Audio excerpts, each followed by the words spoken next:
Welcome to Spiritual Sauce, the podcast where we talk to spirit and invite you to join the conversation.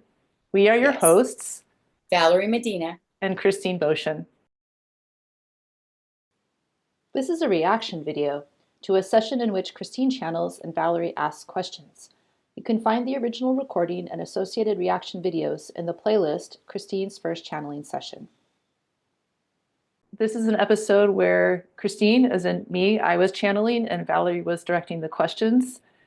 And we wanted to know what happens to us when we die. But they didn't answer that question. They just sent us down a rabbit hole with stuffed animals. You will have to listen to see what that means. We won't tell you where you go when you die, but we will send you down the rabbit hole with stuffed animals. We we were talking about immortality. Yeah. And then they'd let us know, okay. Yeah, and then it's as easy as this. yes, it's as easy as this, and then it flashes back on. So let's see what else they were saying about that. And so we were saying basically they're not going to answer questions that we need to learn for ourselves. Yeah. And they're also not going to answer questions if it's not in support of the higher good. So they're not gossipy. Right. It's not that you can't talk to gossipy spirits. One can, as a medium, talk to any level of spirits. And there are spirits on the, what are they called? The astral planes, for example, that are not evolved beings, but you can still perceive them through your extrasensory perception, right? They're not in body, but there's a difference between them and a higher ascended master being of light. Right. So that's an important distinction. Those high, wise beings of light will always be interacting to the greater good and your good specifically, and they won't tell you something that you have to learn on your own. They just won't. So that's what we were running into. So let's see what else they were saying. Brokenness about you or the planet or yourselves or each other or any of it, because all pathways are the healing pathway, are the healed pathway. And yes, you could say, oh, but people die. Yeah, well, whatever. Life is a continual cycle of embodiment and the leaving of the body, of embodiment and the leaving of the body, of coming back into form and the leaving. And it is a wheel. It is a wheel. It is like the wheel of breath. Just like the sun rising and the sun setting as your planet rotates around the sun, and the moon going through the phases.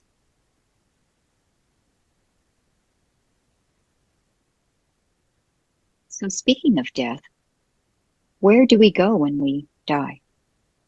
Ha ha! I feel good. I knew that I would now. So good, so good. So that's in the earlier part, right? No, that's later. They may have answered it. Like it's at minute 38. So we may have asked them a similar question earlier on. Oh. Okay. But we can see what they have to say about it. Yeah. Except for just to give you reassurance. Okay, so they're saying besides bringing James Brown back in, and I apologize to the world. I will always sing out of tune. That's just me. I'm sorry. I'm sure that Me someone else too. could do better. The two of us better not ever sing karaoke because I'm the same way. Although we would be perfect with each other. We would just be both out of tune. That would be maybe. Yeah. Yeah. Oh, so we're back with James saying he feels good, and What about you? We don't need to answer that question for you right now, except for just to give you reassurance. so we don't need to answer that question for you right now, except for to give you reassurance. Yeah. Because it is all for you to explore and experience and participate in. And should we tell you? It's for you to but find you would out. see. It's for you to see. We're not really giving you what you're looking for. We're just speaking to the small inner child in you that is afraid. That's an important distinction. Yes. So they'll give that inner child a hug, but they won't give the inner child the big bag of lollipops that the inner child would Right. like to have. Right. And so we'd rather say, and now Christine is going to understand and make the connection here to the pile of stuffed animals that wanted to participate in this channeling event Right. today. You are not alone. Oh. You are not to be afraid. You are so well and divinely deeply held and comforted. And it's funny, but we all were kids with stuffed animals, right? We all know Right. how deeply important they are to our younger selves. And Right. those particular stuffed animals are actually like my inner child stuffed animals because I made them. They're really like old and they need to be like touched up, but they're needle felted. I actually was trying to create other animals and these guys kept showing up. Like I was trying to make bunnies and squirrels, which I usually could do, but these guys kept showing up and they're like funny looking and you know, Oh, you did that with a felted yeah. needle, kind Hmm. of where you poke and poke and poke. Yeah, exactly. So That's neat. so they're personal for me, but then also like you and I, the adults, we're a little embarrassed that she's like, oh, stuffed animals, right? But we can also remember being 5 and that mattering, right? Oh, it's funny. I'm so glad I don't embarrass easily. Dear sweet child, dear sweet children, there's nothing to fear. And it's for you to find in every day of your existence your pathway to healing. Oh, and my stuffed animals are feeling a little hurt that I'm making fun of them. I have to tell them I'm sorry. Seriously, I'm feeling bad. I'm sorry, guys. Please forgive me. They're over there in the corner of the room. Deep dive down the rabbit hole where there is so much trauma, so many layers and layers of trauma. And this is not wrong. This is not a wrong turn that humanity took. This is just that deep exploration of karma. And those of you that are here at this point in time have chosen to be here at this point in time, as you have chosen to be here at many other points in time, for a reason, for an experience, for being a part of this evolutionary turning, this moment in time in which there is vast, vast healing. And so you could look at there being vast wrongs, but really what that is just we're pulling back the curtains to the rabbit hole, to the secret tunnel towards your own inner healing destiny. So what's interesting to me about that is that they're making it very specifically about tunneling into Earth, like our own inner healing destiny. They're bringing us into the Mother Earth.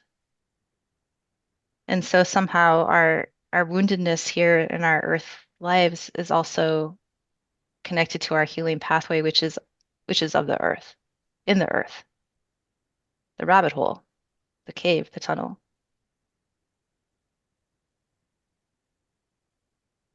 That is interesting. right?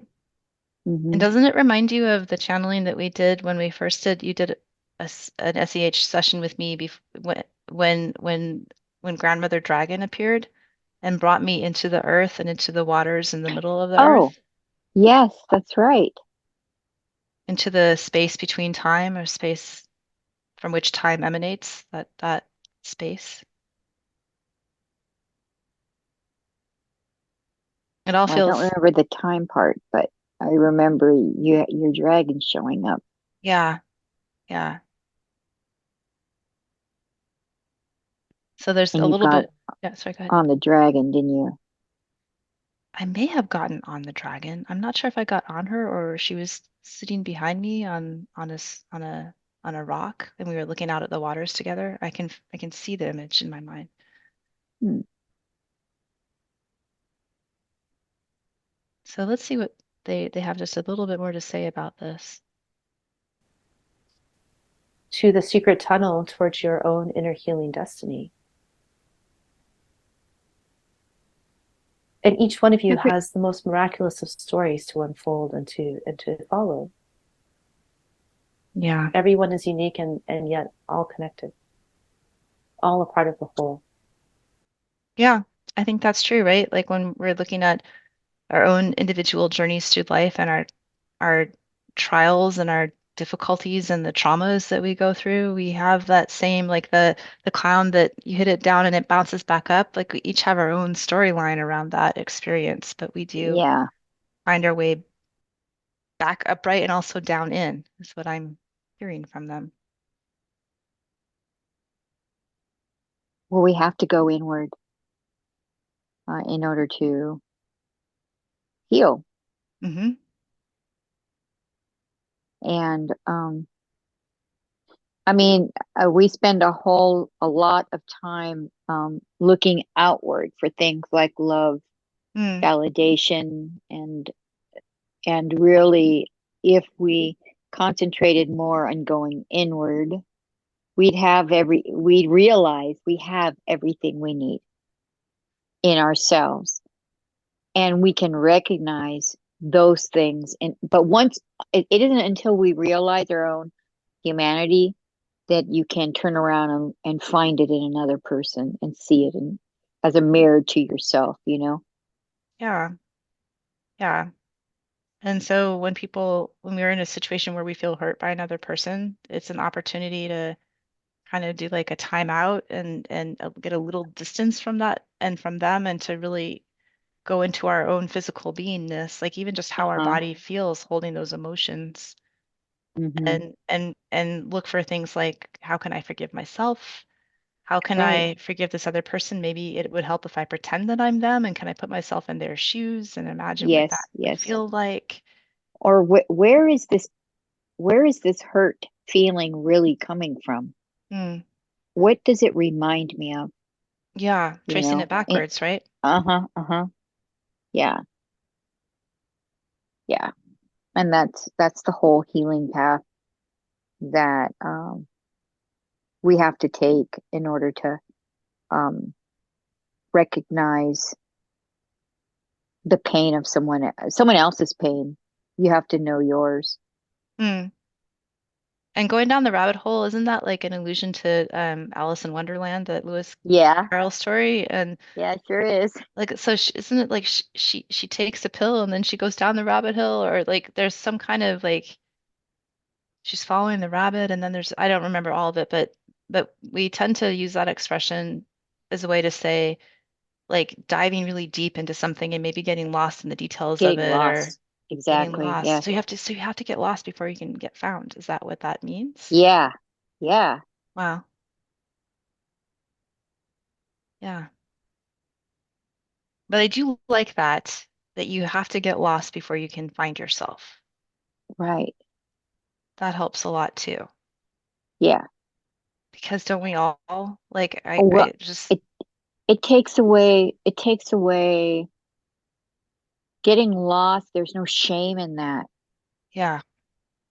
Um, and getting lost is another way of saying making mistakes, being vulnerable, um, Being messy, being messy. Yeah. Yeah.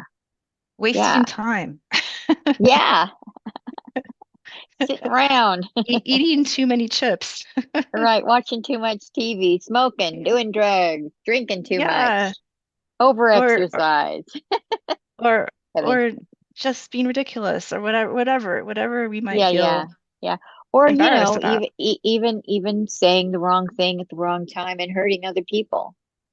There's Yeah. a, you know, even Being even selfish, intentional, being even being selfish and intentional, hurting and mean someone else. on purpose. Yeah, Yeah. mean on purpose. Yeah, forgive yourself for that Yeah, and I and think that's really do better. important. That's really important to mention, right? Because like I think we all within our own lifetimes can see our own behavior in the context of this lifetime and say, I'm proud of this, I'm not proud of that, like if we're Yeah. looking at, but I think even in the last few years, I've started to have awareness of other lives where I was just such a shit. I mean, like sociopath level, um, no remorse, no depth, nothing except for gluttony and selfishness. And Yes. to be like, wow, that's also me. I Yes. mean, I Yes. know I have elements of that in this life, but that was like embodying that to an extreme level and just looking at if we're talking about that tasting, so my soul tasted that, right? Yes. And Yes. then my soul got to taste like receiving that kind of behavior, like other Yeah. lifetimes, like, you know what I'm saying? Yes. And here I am experiencing the taste of being someone who's self-reflective and curious. Like that's really different than that time or t many times that I was just an awful, Yeah. I person. explored a lifetime as a Roman soldier, and Mm. I remember feeling extremely in my body, the physical Oh yeah. strength of it. I was a male, obviously, Yeah. but feeling the living for the moment and doing what I am told to do. It was Oh, very yeah. in my body, in that killing. You want me to go eviscerate this person? You want me to, Yeah, sure. Yeah, let me get my sword burn and do this it. village, rape Yeah, these, yeah, exactly, exactly. right? Hurt these people, do what I'm told because Hmm. this is who I am. Hmm. Hmm. Very much in ego. It felt really good. Right? You know? Right. Yeah. Very, very strong, but at the same time, Yeah. being told what to do, there was a part of me that went, oh, you know, but Uh, in a sense, my life wasn't my own, but I didn't have family, and I didn't have, and nor did I care about that, hmm. nor did I care that I didn't have family. You know what I mean? It was very strange. I experienced that life through self meditation, Hmm. so I didn't have anyone to process it with. Right. I'm actually talking about it now, probably, I think for the first time, maybe Amazing. second time. Yeah. Yeah, so it's just kind of like, oh, interesting that and so vastly different than my life now. Um, but there are part elements of it that are that, yeah, like you say, Still alive. Yeah. you still there. Yeah, Yeah, yeah. And so it's about reconciling them and it's about having grace for all of it. Like in this lifetime I'm very much a tree lover and tree protector and trees are really front and center important to me, but we were camping in an old grove redwood forest and that activated the logger in me and the logger in me was like, "Oh my gosh, I can cut these down and I can, and yes, and and I could feel the trees like shudder. concerned. Yeah, shudder. And Yeah, and I was shuddering, but it was like in that time period where I was having these recollections of this other aspect of my beingness. And so what do you do with that? Well, take it in, you taste it, you reflect on it, I think, yeah, and accept how we're all part of the greater whole, having these polar experiences, and it gets back to right, karma, right? right, And right. And now you're on the other side of it, appreciating the trees, realizing their value. yeah, and Yeah. protecting them, Uh-huh. working on behalf of them, planting them. I plant a lot of trees.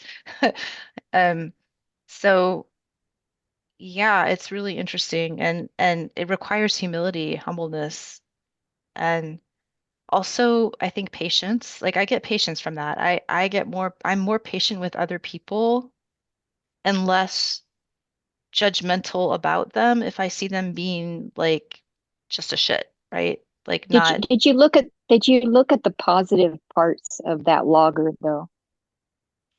The no, I physical didn't. strength, Mm, maybe the what entrepreneurial spirit. entrepreneurial spirit, yeah, Yeah. that logger was housing people. Oh yeah. You Yeah, know what I mean? There's a yeah, contribution there's a good part in every it's true. aspect of what we're doing on both sides. The yin and the yang, right? Uh-huh. So us Westerners are kind of new to this, like aha, but it's not a new concept in the East of the there's good in the bad and there's bad in the good, right? Yeah. Yes.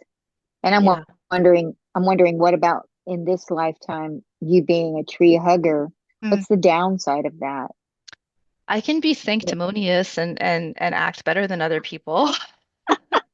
Like, I have not currently, but I have been a vegan in my life, if, at least 6 years total over two different stints, and like that, I was fairly sanctimonious in those periods too.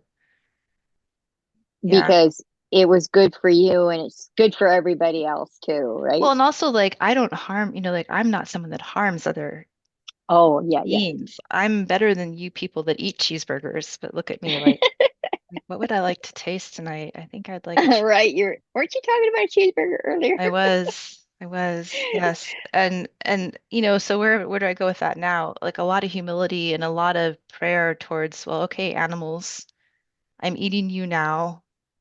I'm really And I'm hoping that at some point you're going to eat me too, and that I will see right. both sides of this experience so that together we can find the holy path through it, and that humans can figure out a better way to better ways for animal husbandry. Like I just have a lot of prayer around it and a lot of gratitude, and I also try to ask the animals to live through me. So thank you for becoming a part of me now. Come live with me. Come and have this experience of life with me. Let's be like pig. Let's you and I be together. Let's be combined human pig beingness together. So there's that too. And I learned that from a fly. I was outside and there was a fly, and it was somewhere where I thought it could get eaten easily. Like it was just hanging out, like not looking like it was paying a whole lot of attention to its surroundings. And I had this sense like you're gonna be in the gut of a bird soon. And I got this channeled message of like, don't be afraid of being eaten. You will have the experience of all of your beingness dissolving into different particles and then coalescing into, like the experience of communion through being consumed. So it was just very interesting. And I'm not saying that animals don't suffer, right? I'm not saying that everything is okay or that we're off the hook. It's just somehow, No, and there's a lesson in the suffering. yeah. There's a car there, and I've heard it said that in illness, humans experience sufferings, physical suffering through illness, and Mm, that's one of the major ways of ascension, mm, to experience a great illness at the end. mm, And it's one of the ways our soul chooses to go mm, in a big bang, in order to ascend, you know, in mm. order to experience all of that suffering and love, for the Suffering, people that are treating them, the people around them that are taking care of them, right, you know, right. Yeah. maybe Because, experiencing some self-love towards the body too. I don't know. I think people in their last days, when they're suffering with illness, there can be profound um, understandings hmm of what the illness is about. And some people talk about it, and some don't. But I still think there's the magic teaching. in it in there. You know. There is magic. There's definitely magic in it. And like so we were trimming our tree. We were trimming several trees, but primarily the flowering pear in our backyard. And I had the job the next few days after to break down the branches so that we could put them in the compost bin in the green waste bin. And I felt like the tree like was so happy to spend time with me. And I'm like, but like, aren't you mad at me that we took, these parts of you are now dying? And she was like, no, like it's just nice to spend time with you. And I thought, wow, Oh, how beautiful. yeah.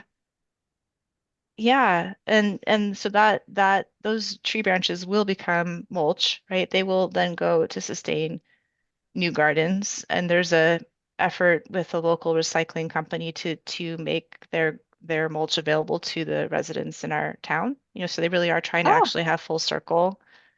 Um, but yeah, it's such a so we're so stuck in our human fear, right? Like I can feel my shoulder blades just getting all tense, just talking about all of this and feeling so much guilt and but but it is actually okay. And so just trying to taste that, taste that yeah. okayness. We live in human judgment Yeah, we do. constantly. We Hmm judge everything as good or bad, or instead of just as is. Mm-hmm. Mm-hmm. Yeah. Right. Right. Well, shall we go on to the next? So they weren't going to answer our question of speaking of death, where do we go when we die? They're like, well, Right. we're not answering that except to tell you it's okay and bring your stuffed animals with you whenever you need a little Yeah. support. Yeah. Thank you for joining us. We're glad you're here, and we hope you stick around. Like, comment, subscribe, ring the bell, and react. React. Suggest other topics and join the conversation. Yeah.